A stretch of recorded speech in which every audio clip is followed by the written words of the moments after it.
together we'll all rest. Let's clap our hands for Uganda. You may get seated. But people at the extreme back, please come closer here. Just come closer. Why do you sit under the balcony?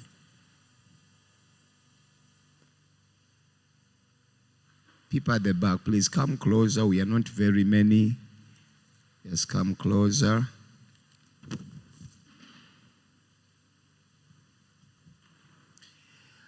We have Christmas greetings from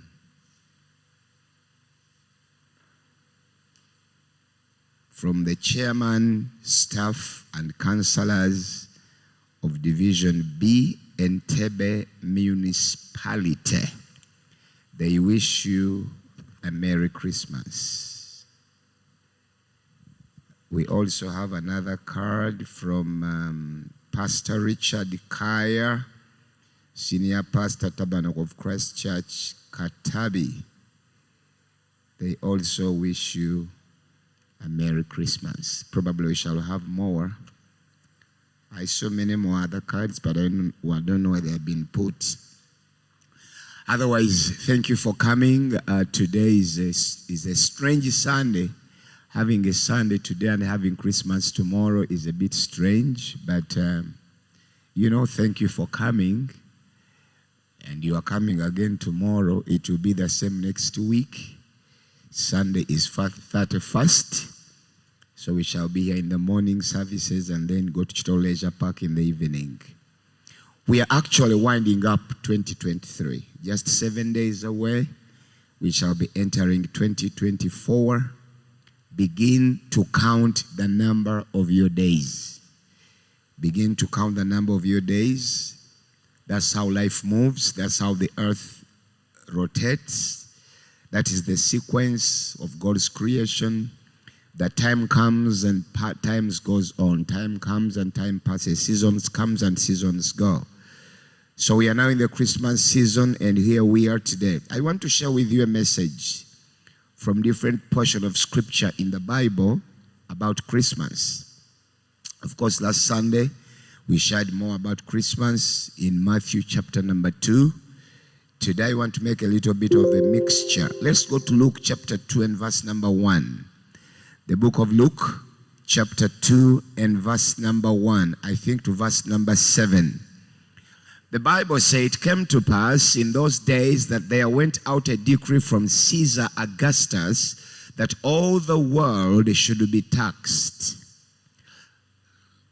Can we have a simple, because the word taxed there actually does not mean URA. It is just a King James Version expression, but it means census.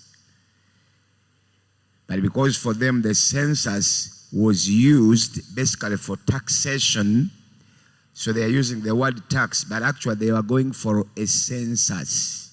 I think we are having a national census in Uganda next year. So at that time, the Roman Emperor Augustus decreed that a census should, actually this is better English. This is simpler English. At that time, the Roman Emperor Augustus decreed that a census should be taken throughout the Roman Empire. This was the first census taken when Quirinius was governor of Syria. All returned to their own ancestral towns to register for this census. And because Joseph was a descendant of King David, he had to go to Bethlehem in Judea, David's ancient home. He traveled there from the village of Nazareth in Galilee. He took with him Mary, his fiancée, who was now obviously pregnant. And while they were there, the time came for her baby to be born.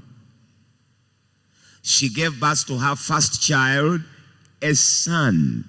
She wrapped him snugly in strips of clothes and laid him in a manger because there was no lodging available for them.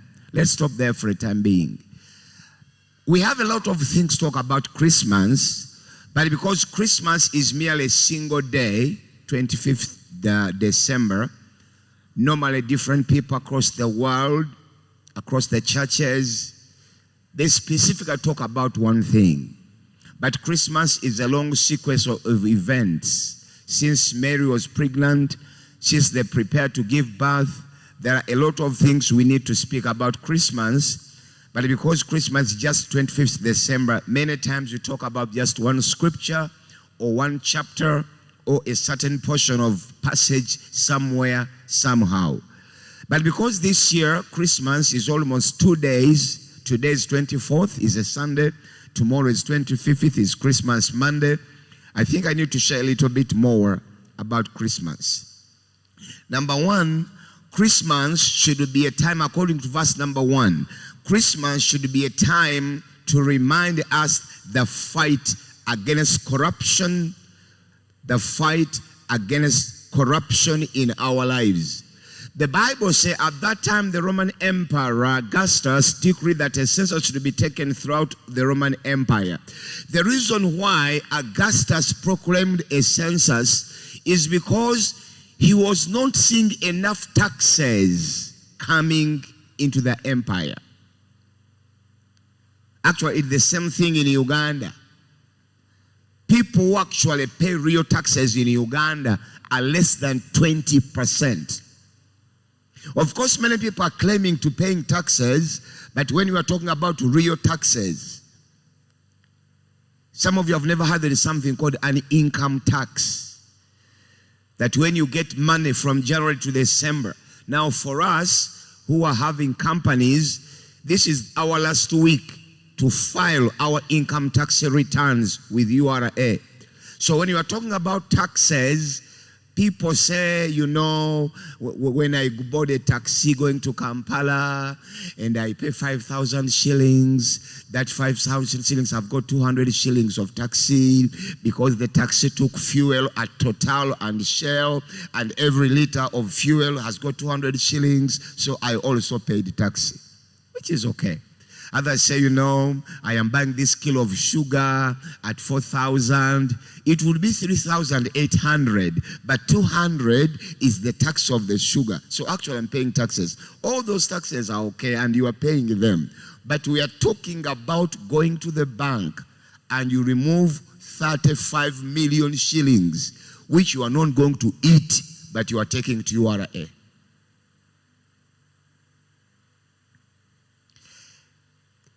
And people are working in tax bodies, they really understand different taxes people are supposed to pay. There is value add tax, there is exercise duty, there is input duty, there is income tax, and many other taxes. There is even tax we call withholding tax. You pay it in advance even when you haven't done anything. So that time, the Roman emperor was not seeing enough taxes coming into his empire, and therefore he commanded for a census. He wanted to know how many people were in the empire. This was the Roman Empire. Roman Empire was taking all the part of North Africa, Egypt and Libya and Algeria and Morocco. The Roman Empire was also taking the entire Middle East, where they are fighting now: Saudi Arabia, Iraq, Iran, Dubai, Qatar, Abu Dhabi, Jordan, and other countries there. The Roman Empire was also taking all the islands of the Mediterranean Sea. On top of that, the Roman Empire was also taking the entire European Union. All the nations in Europe, Spain, Turkey, Netherlands, Austria, Germany, France, Great Britain, Belgium, Portugal, Norway, Finland, part of Russia, Hungary, Poland, Czechoslovakia, all those nations in Europe were under the Roman Empire. So the Roman Empire was such a huge empire, and so this man could not see enough taxes coming because of corruption. People are not paying taxes, and so there was very slow development. That's why we normally have an English saying which say that Rome was not built, is it 1 year or 1 month? 1 day, 1 year, 1 month. That's why we have got that English saying that Rome was not built in 1 day. It would have built in 1 day if possible, but because people were not paying taxes, so he commanded for a census. He commanded that at that time the Roman Empire got decree that a census should be taken throughout the Roman Empire. He wanted to know how many people do we have in Uganda. I mean in the Roman Empire. But even in Uganda today, we actually don't know how many people we have.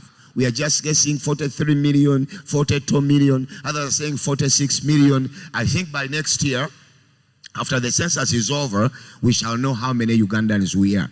One thing I know that Uganda women are the second most fertile women all over the world, just next to that country in Asia is called what?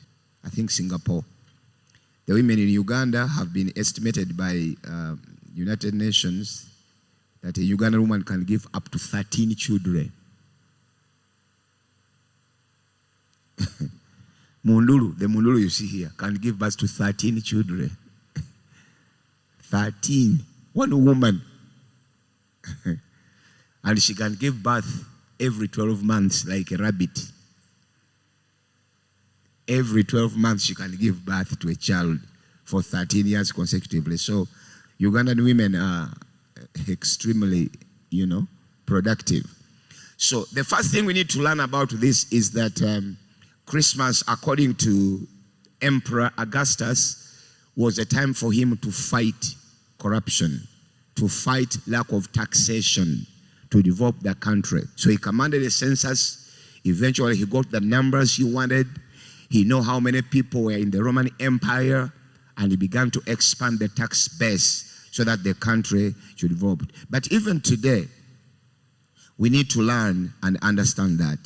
The second thing we need to learn about Christmas is that Christmas should be a time to remind the husbands to be responsible and to give care and support to their wives, especially during pregnancy times.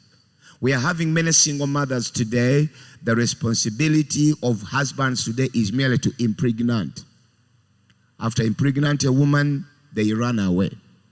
But Christmas is telling us also another thing, that we need also to take care. If I produced an article 2 to 3 days ago, I think a social media thing on TikTok, and I said, if you came in your marriage and you found that woman with a baby, why do you love the wife and you hate her baby?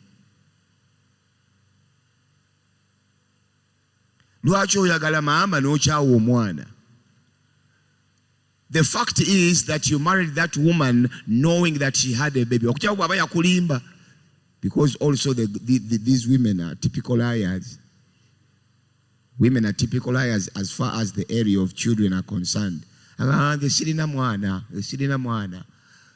are some girls who are lying to us here. One of the girls was singing in our band. It was called Nansera. I'll never forget that wonderful lady. Every time she was coming for prayer that she's barren, she's barren, she's barren. For about 5-6 years, Pastor Sofa was here all the time. We were here praying for people, deliverance. So when we used to call upon barren women, this was the first woman always to come in front. But the day she died is when we know that she was not barren.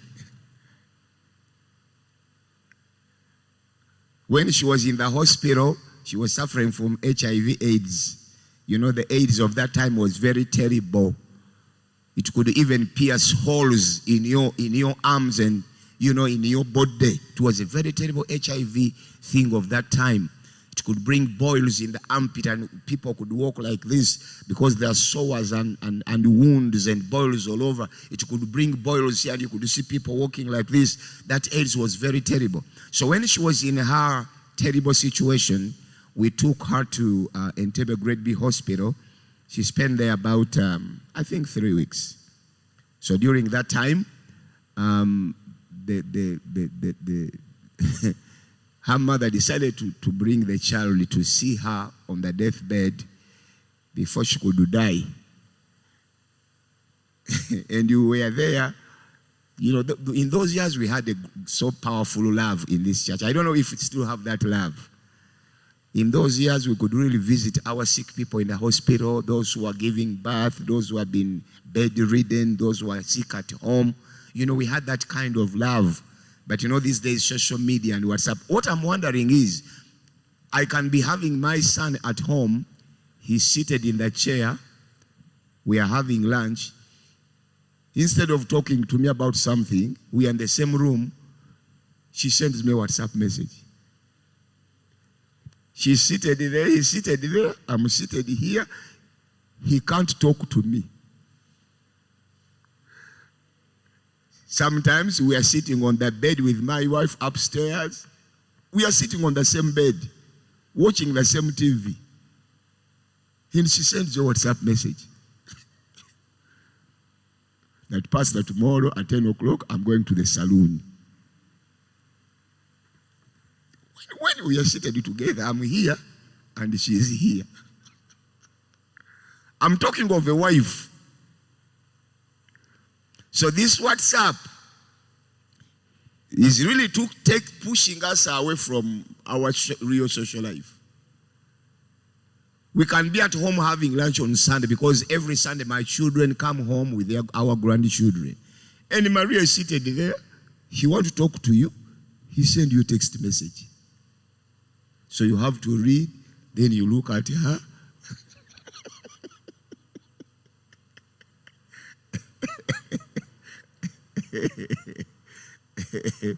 Do you know what she's telling you? Daddy, buy us a crate of soda. Seated there. You know? So, but in those years, we had very, very good social life. So we could visit our people in the hospitals. Real good social life in those years of the Chivao, the Timber Church. But today, social media is completely taking away our social responsibilities. Everything's WhatsApp, everything's WhatsApp, everything's WhatsApp. Even my secretary here, she no longer talks to me. She just sends a message. We are in the same office somewhere.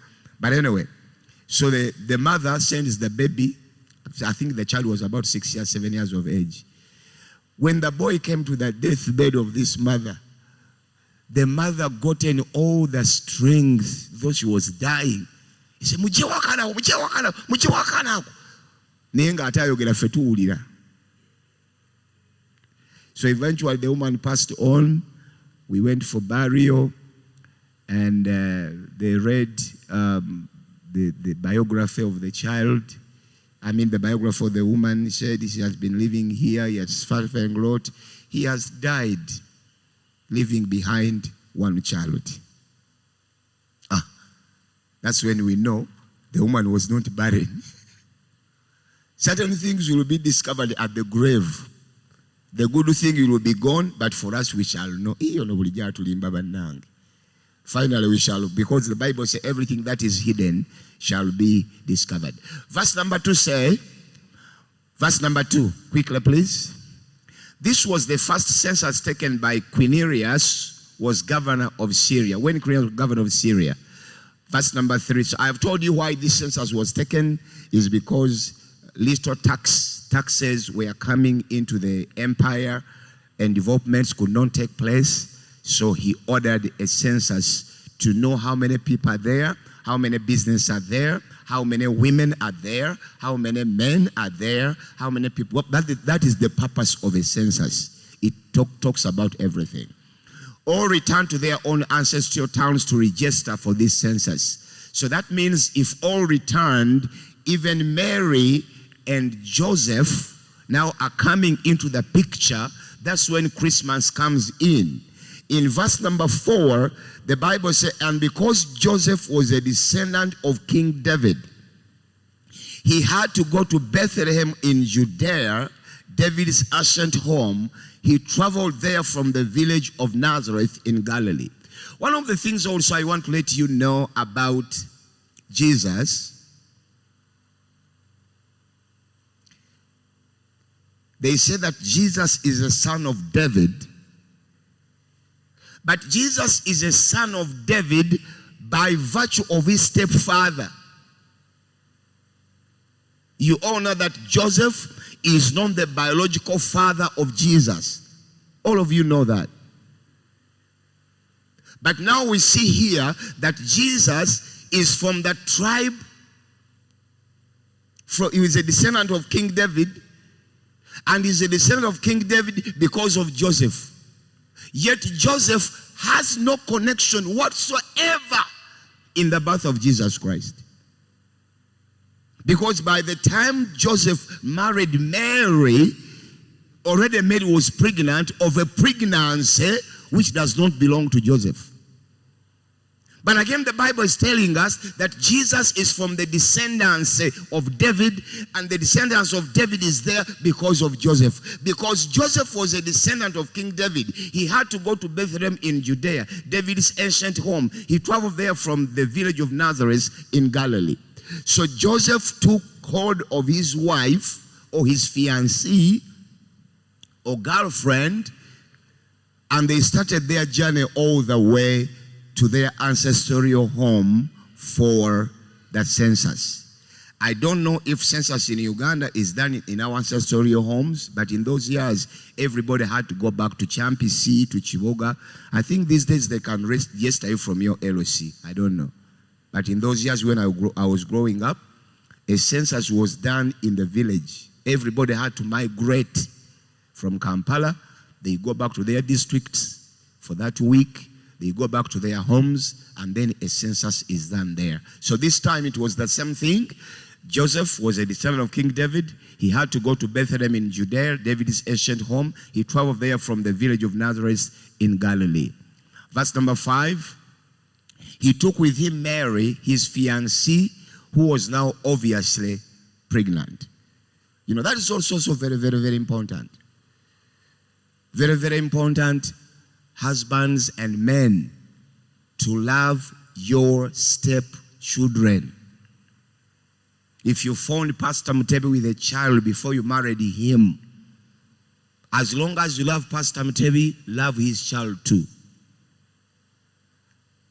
If you found Justine with a child before you married her, the love you have for Justine should be extended to the child you found with her. Because you cannot love the mother or the wife and you hate her child. That is not love. So this man Joseph here is teaching us a lesson that is not merely loving Mary, a fiancée, but even loving the pregnancy Mary is having, even though the pregnancy does not belong to him, Joseph. Joseph is willing to go an extra mile to love Mary, but not merely loving Mary, but even the pregnancy which is not his. And I think Joseph is also willing for Mary to deliver a baby. He's willing to pay whatever it takes to buy clothes, to pay the hospital bill, to buy milk and ovals and intestines. Joseph is willing to take Jesus to the hospital for immunization from meningitis and chicken pox and cervical cancer and everything. Joseph is willing to take Jesus to Rainbow Christian School in kindergarten and primary. Joseph is willing. He's not merely loving the wife, but even loving the child that belongs to the wife. I think this is a very, very important message to all of us. We have got very many stepmothers who are suffering. Being a director of different schools, I'm hearing these stories all the time. That woman should never come to visit my children here. That man should never come to visit this girl here. Because blah, blah, blah, blah, blah, blah, blah, blah, blah, blah, blah. So Christmas is also teaching us this. Joseph is showing us an example. That if you are loving that woman, love her children too. That if you're loving that man, love his children too.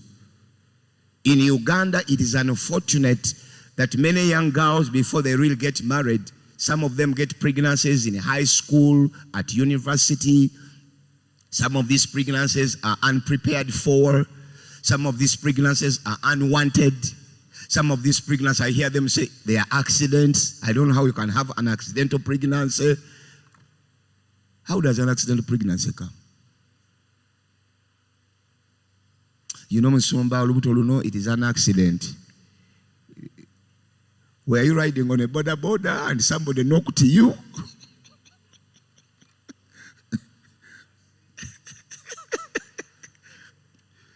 We are riding a border, somebody knocked you, you fall on the ground and you are pregnant.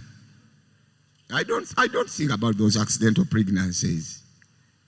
But anyway, I hear people say it is an accident. I didn't want it to come. But anyway, so he took with him Mary, his fiancée. What does the King James Version say? King James Version actually calls him wife. To be taxed with Mary, his espoused wife, being great with child. So in the Israeli culture, the moment you got engaged to a girl, he's automatically referred to as a wife. And that's why also the angel said in Matthew, I think Matthew chapter number 1, when Joseph was trying to move away from Mary, the angel of the Lord came to Joseph in a dream and said, Joseph, do not fear to take Mary, your wife. Can we have that scripture very quickly in Matthew chapter 1? So the angel is calling Mary a wife when actually Joseph has not yet married her.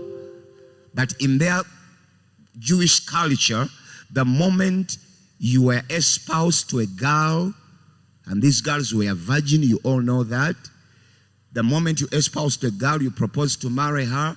But while he thought on these things, behold, the angel of the Lord appeared to him in a dream, saying, Joseph, thou son of David, fear not to take thee Mary thy wife, for that which is conceived in her is of the Holy Ghost. Mary was Joseph's wife before he even married her.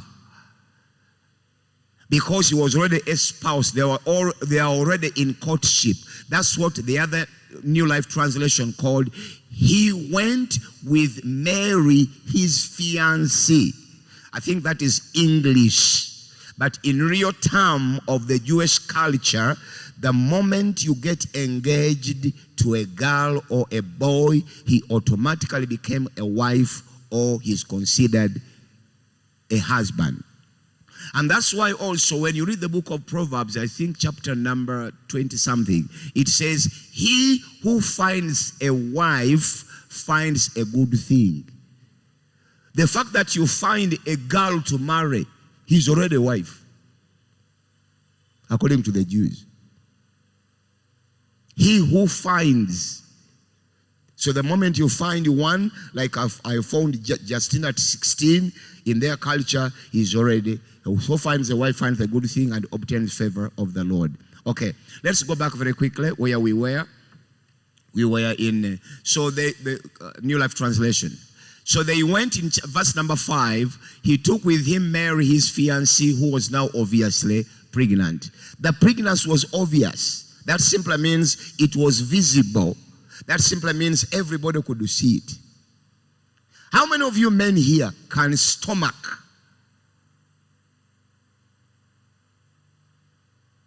a girlfriend who is pregnant and the pregnancy is obvious and you know it is not yours? Olaba owulira buwulizi lugambo nti omuwala wo bamukwana n'okwata essimu n'okuba wansi n'ogyasa as if essimu y'emukwana. People have got hot anger. He even throws a smartphone down of 1 million shillings and breaks it because he had a rumor that somebody is befriending his girlfriend. But I want you to see this man Joseph. That's why the Bible says Joseph was a holy man. Joseph was a righteous man. The Bible said the pregnancy of Mary is obvious.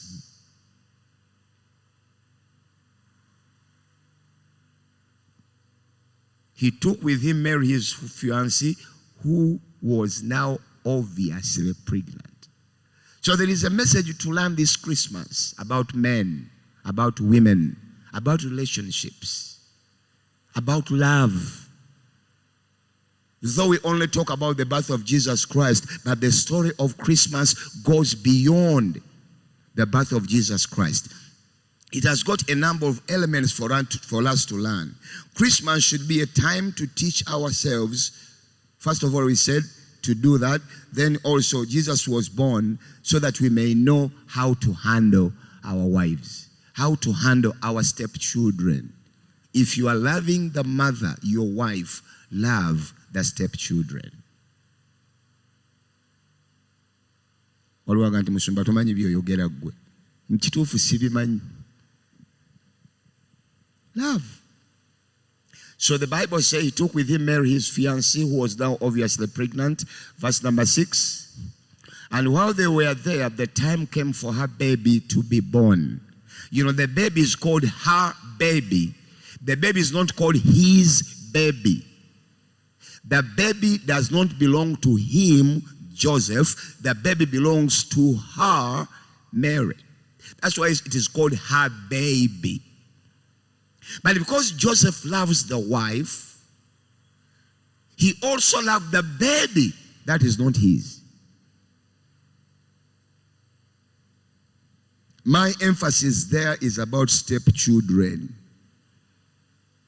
Some of them go to an extra mile, that when you are sending somebody to the market,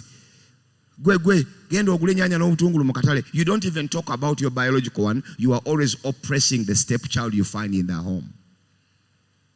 He's the one to get meat last. He's the one to be served food last. He's the one to be bought shoes and last. He's the one to be bought paid school fees last. Yours are paid school fees for first. Then this one is the last. He's the one most tortured, most abused, because you are not the father, you are not the mother of that child. When it comes to mothers, it is even terrible. Mothers, wives hate our children more than women hate their children. A woman can hate a husband's child like Pontius Pilate and Jesus.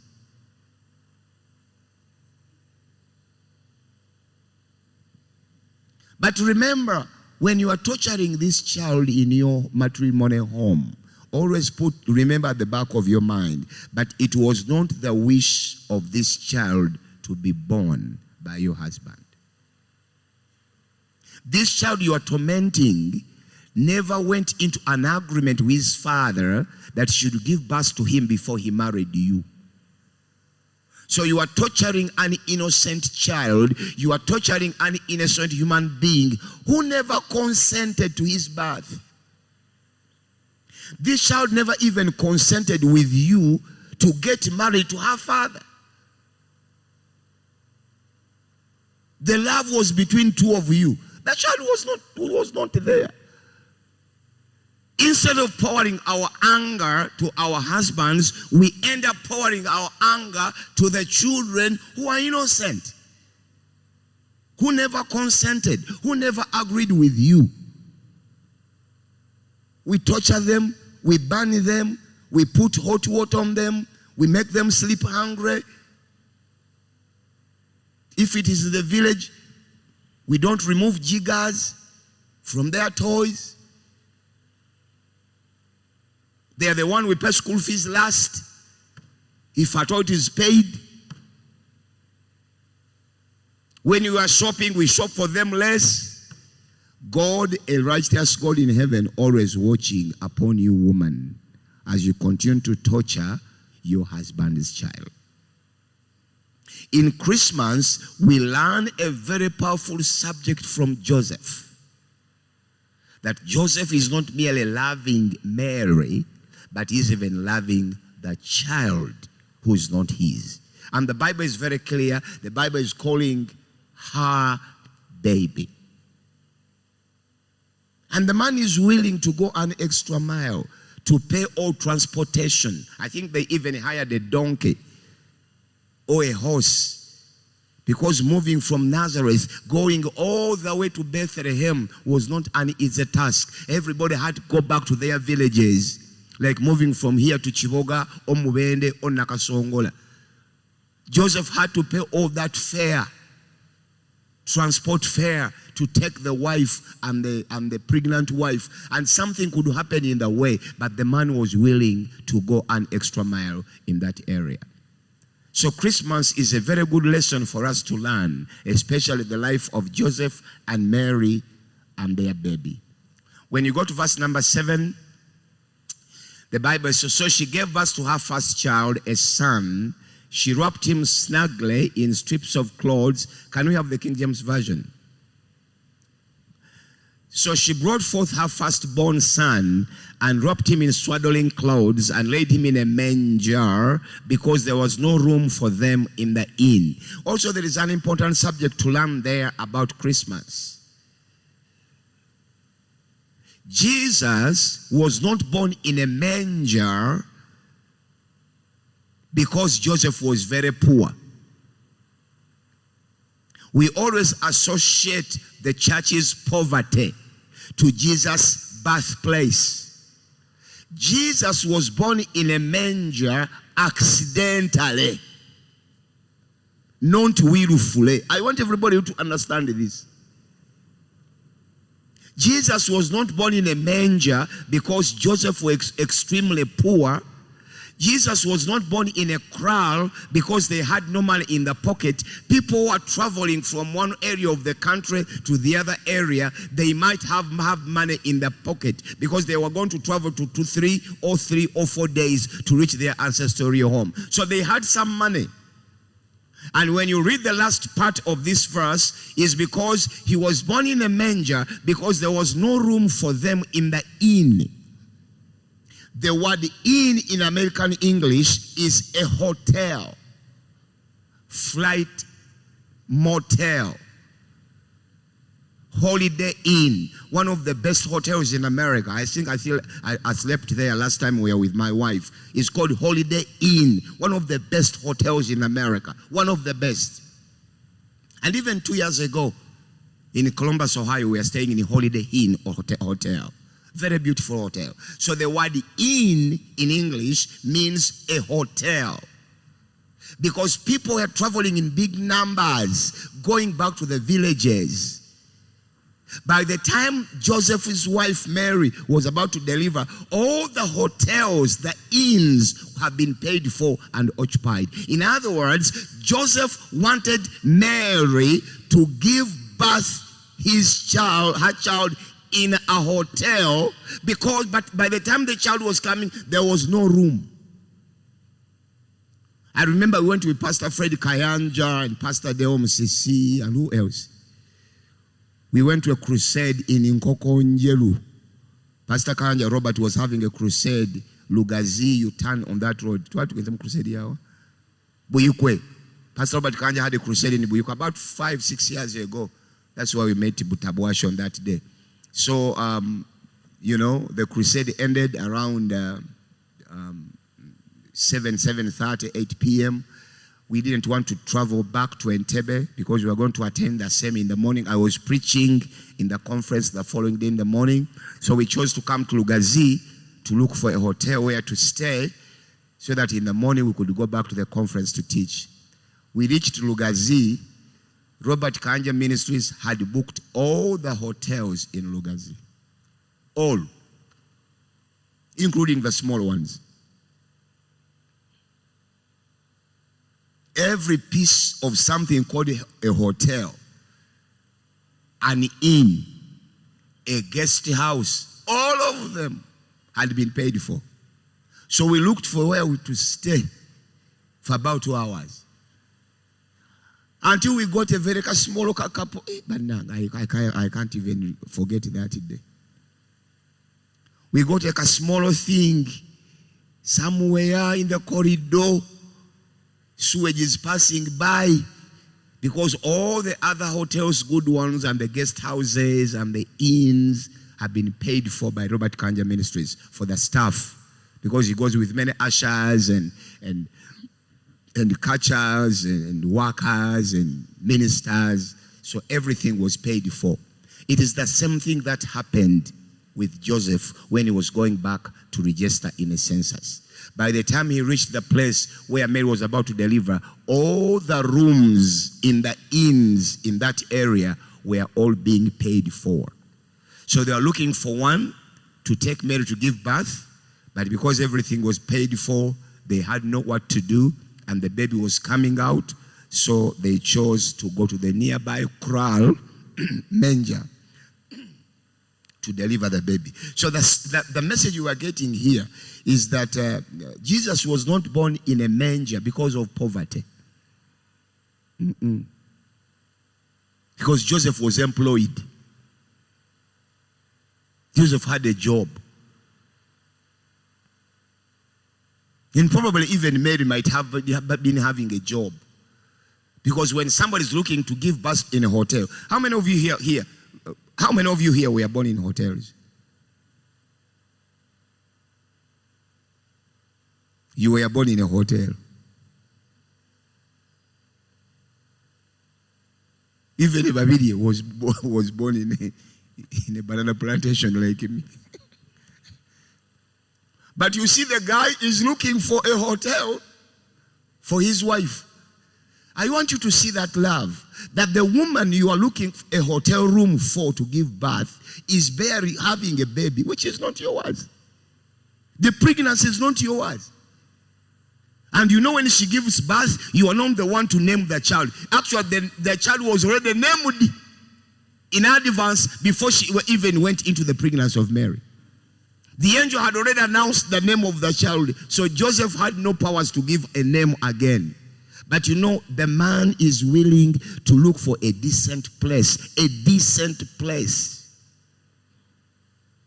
2,000 years ago, somebody is looking for a hotel for his wife to give birth. But they checked on the other one. It was already booked because everybody was sleeping that night. They wanted to go for the census, so they rested there. They went to another one. It was booked. Flight Motel was booked. Executive Hotel was booked. Airport View Hotel was booked. Botanical Beach Hotel was booked. The Horizon Hotel was booked. So, and the baby is coming. So they chose, because there is no place in the hotel, in the room, they looked for a cow somewhere. There was a kraal by the one side. So the lady just went there, squatted there or knelt there, pushed the baby, and the baby was delivered. Not because of poverty, but because there was no room in for them in the inn. You need to understand that very well. If there were room in the hotels, Jesus would have been born in a hotel. So this is also another information you need to know about Christmas. Somebody clap your hands to the Lord.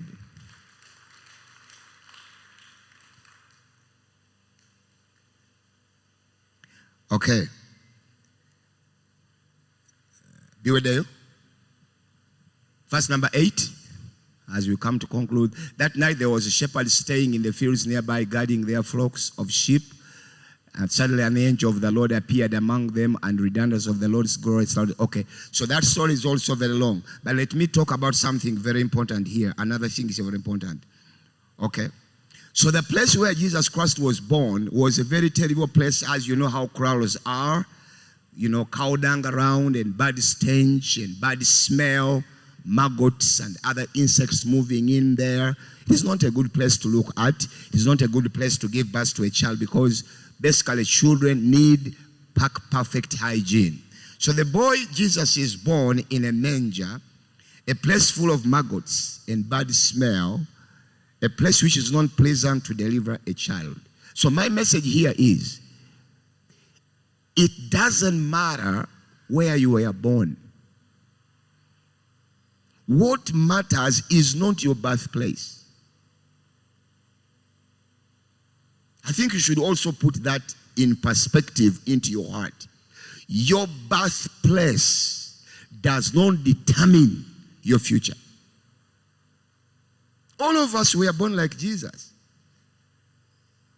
My mother pushing me at a banana plant. What is the difference with Mary pushing Jesus in a kraal? Some of us were born in places which are not cannot even be pronounced well. You can't even pronounce it.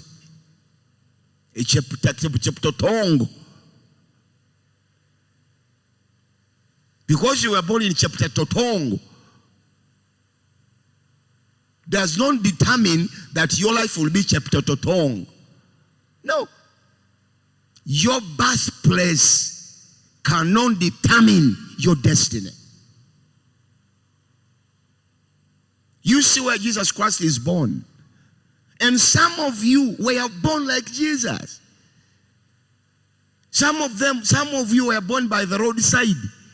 Mama was still walking, go to the hospital, and the baby was coming out, so you were born on a roadside. In 5 minutes, you are crying. Your birthplace, Christmas message, does not determine your destiny.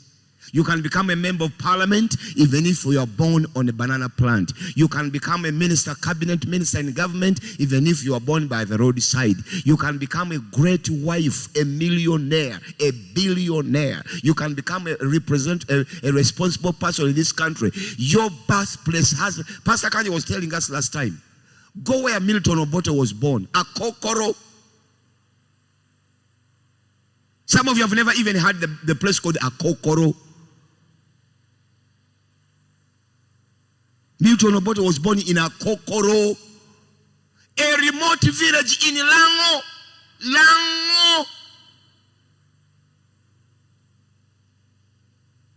I hear where chicken scratch forward. Normally chicken scratch back, but in Lango chicken scratch forward.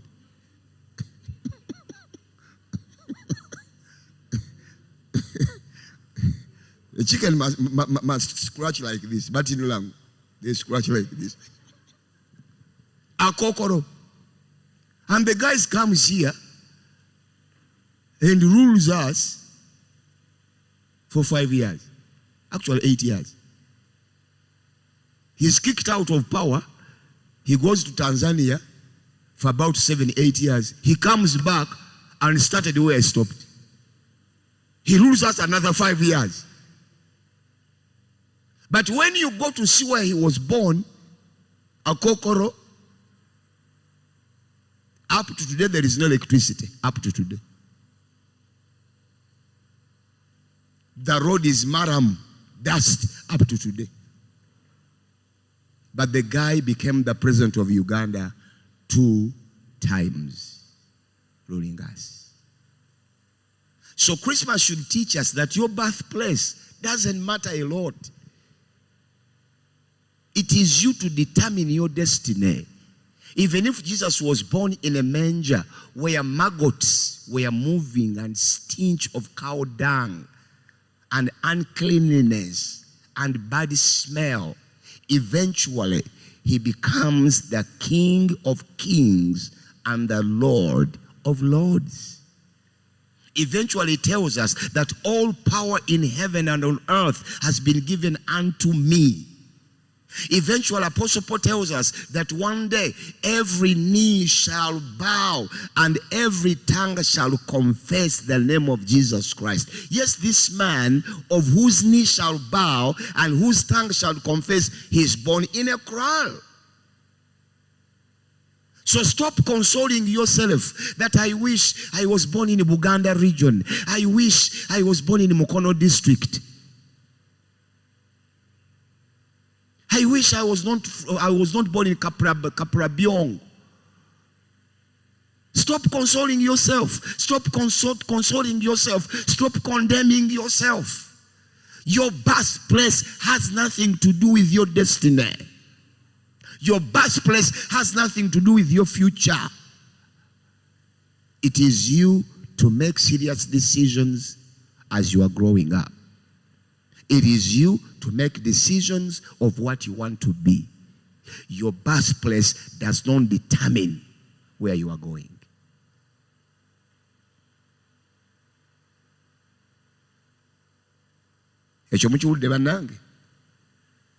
So stop abusing yourself. Stop condemning yourself. I wish I was born in the Kaguta family. I wish my father was Mulwana. I wish my father was Sudiru. Your father is known to Sudiru. And the genome horse is not your brother. Accept that. But you can make a destiny which everybody will be talking about, because your birthplace doesn't matter at all. What matters are the decisions you make in your lifetime. Somebody clap your hands to the Lord.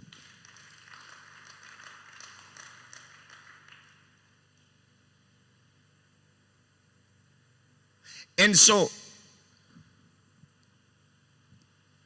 we know that Jesus was born in a manger. He was born in a very untidy place, in a very bad place, but he refused to grow in that place. When Jesus saw that things were not moving, then they chose to move to Nazareth. Matthew chapter 2 and verse 23. Very quickly, please. I just want to begin round up my message. Matthew chapter 2 and verse 23. The Bible says, and he came and dwelt in a city called Nazareth, that it might be fulfilled which was spoken by the prophet, he shall be called a Nazarene. Now you can see Jesus is moving from his birthplace, because he's not seeing any future there. Now he's going to another city. He's born in Bethlehem, but he doesn't see any future in Bethlehem. So he said, there is no hope here. Let's move. Life is about moving. Yes. I am a born of Champisi. On Friday, I went to see my sister in the village. And I saw this Maram road with ditches and holes. Joram was driving us. We left here around 5 o'clock. By 7:15, we were in the village. By 8, we were leaving. Your birthplace doesn't matter. Migrate. Mwe, go to Canada. Canada is waiting for you. Do not allow to die in Congo. There is nothing good in Congo. Make every effort, whether it is filing documents, whether it is giving Pastor Kayanja money to work for your paperwork, whether it is, you do everything you can to get out of that place. Nobody is confining you, is tying you on a chain and a rope that you should be in Champisi. Pastor, I'm telling you, you should be in Champisi. I have traveled, by the time I reached Entebbe, I had traveled different places, actually I have worked 49 jobs in my lifetime. 49 jobs. Even if the job is not bringing anything, go to another job. Who bewitched you that you are supposed to be on that job only? Move somewhere else. Life is about moving. Life is about exploring. Life is about looking for opportunities. If you think there is nothing good in Uganda, go to Juba in Southern Sudan. Move. Kati fe bazalira Arua. Kale fe to the United States of Arua. To the United States of Arua. Mane United States of Arua. Move. Go to Congo.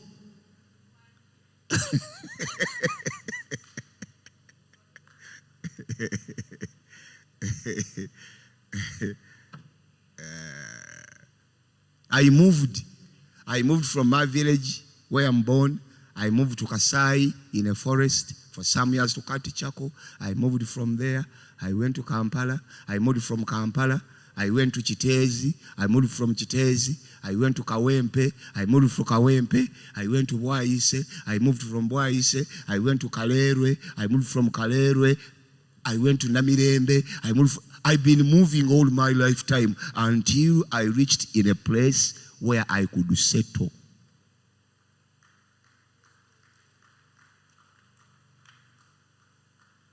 And when I arrived in Entebbe, I saw there was hope here, so I chose to settle. But if I had chosen to live in Champisi, kambere kumpi ne baziika abazadde bange, kambere kumpi n'ebijja bya taata, singa ndi mukunywa wala gina malwa n'okufa. Because I remember when I was growing up, we used to go to the forest to hunt antelopes and waterbacks and wild pig. I had become a hunter at an early age. You run through thorns without shoes. And you are chasing a warthog, which is merely 70 kilograms. Kilograms. And you are about 20 of you. And about 5 dogs. 70 kilograms. 70 kilograms. And you are hunting for 3 hours. With the thorns piercing your shoe, there is no shoes. Piercing your. And we have got that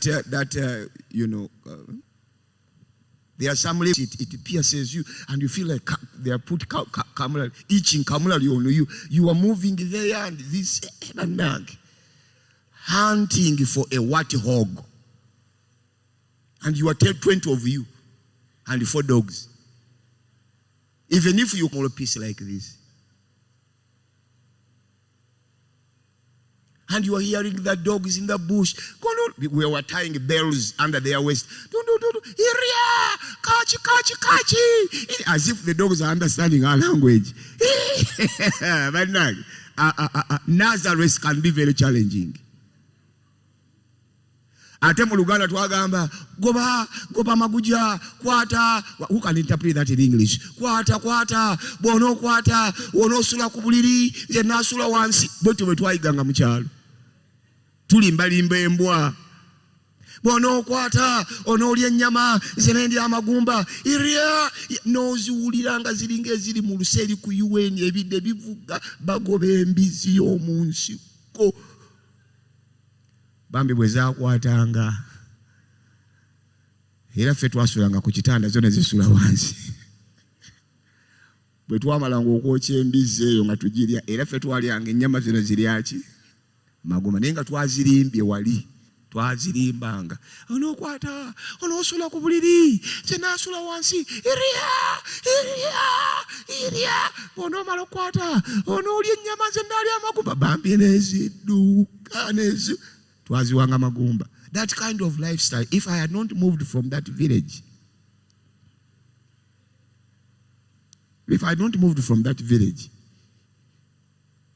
so Joseph is very wise, and Mary and Jesus. They say we are born in a most miserable place, but you cannot stay here forever.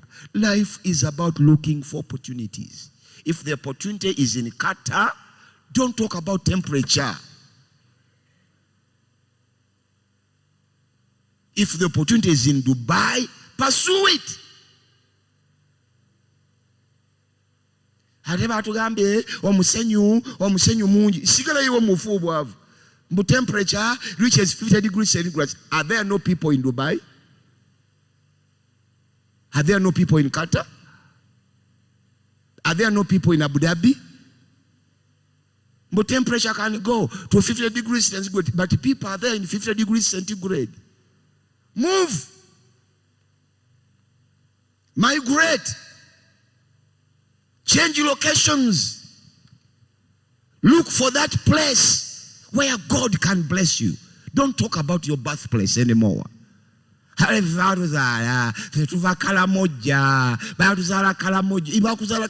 told you to die in Karamoja? Move.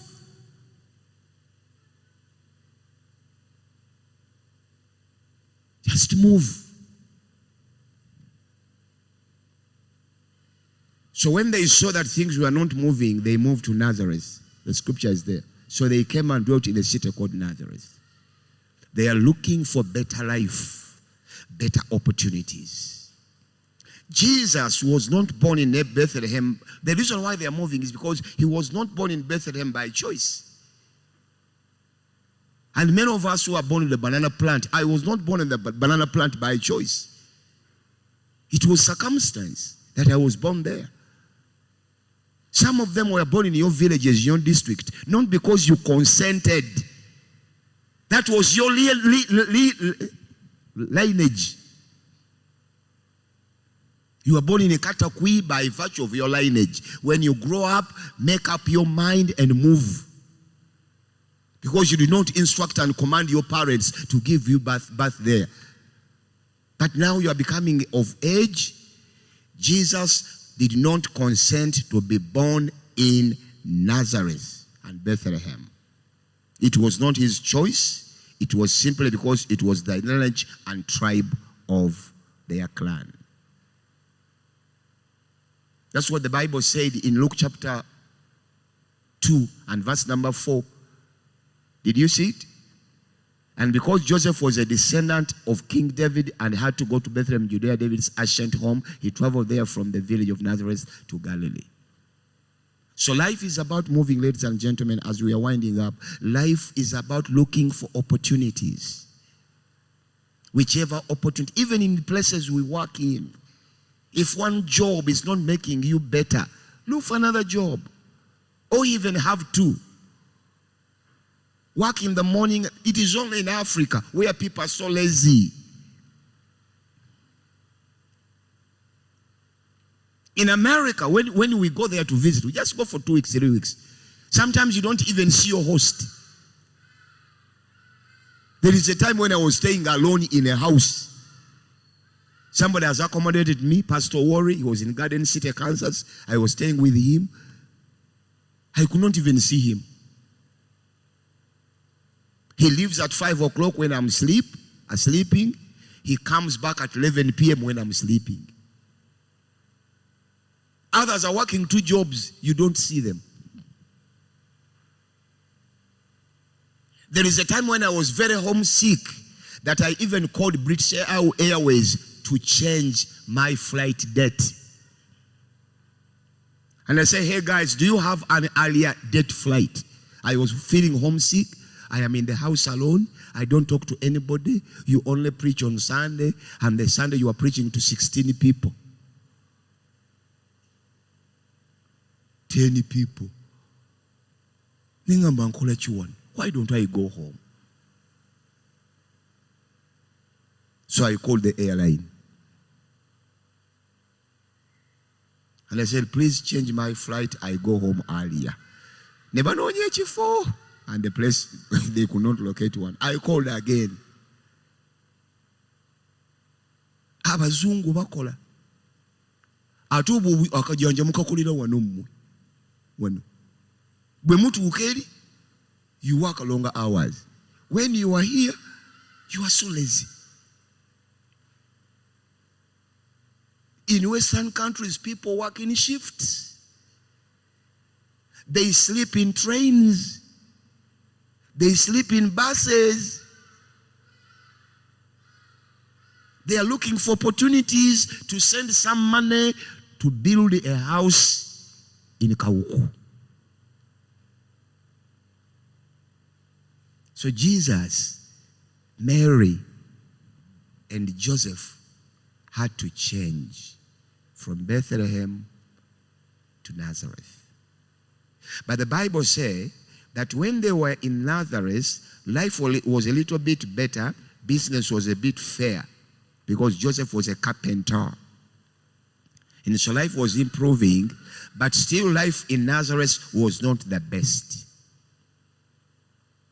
And eventually they discovered in John chapter 1 and verse 45, my next to last scripture, John chapter 1 verse 45, the Bible says, Philip went to look for Nathanael and told him, we have found the very Nazareth, in inverted commas. Explain Nathanael. Can anything good come from Nazareth? Tell you there are places on this planet